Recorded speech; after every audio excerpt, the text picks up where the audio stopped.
This is Channel 2 News, coverage you can count on. Our main concern out here is not necessarily hunting and harvest. It's a place that we've all grown up around and we love it.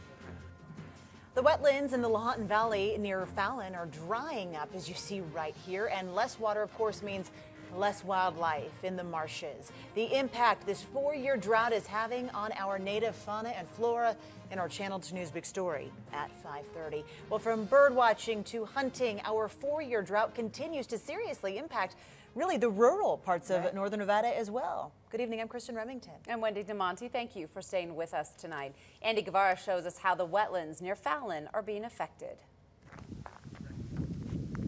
Can you hear that? Silence. The Great Basin wetlands of Fallon, once teeming with wildlife and green with vegetation, are now quiet and dry. That's what made the Lahontan Valley wetlands so significant in terms of international importance for the migrating shorebirds. However, the numbers were way down this year because the habitat was a lot less. Susan Sawyer with the U.S. Fish and Wildlife Service says the water the wetlands in the Lahontan Valley receive is through the Carson River. But due to our severe drought, that water flow was cut off on July 4th.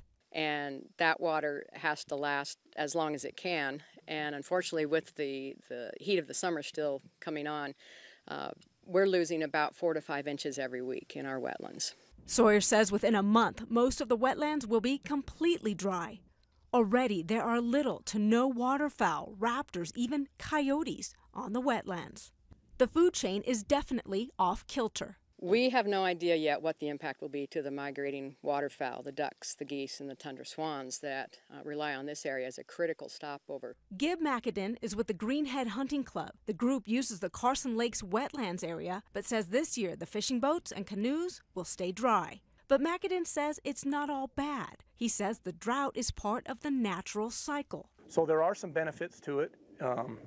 Those would be improved habitat. When and if the water returns to the valley, you'll see a more vibrant marsh and better area. While Greenhead Hunting Club plans to clear out the invasive cattails, the U.S. Fish and Wildlife Service will continue to monitor the health and habitat of the few remaining animals on the wetlands and wait for the day the drought is finally over.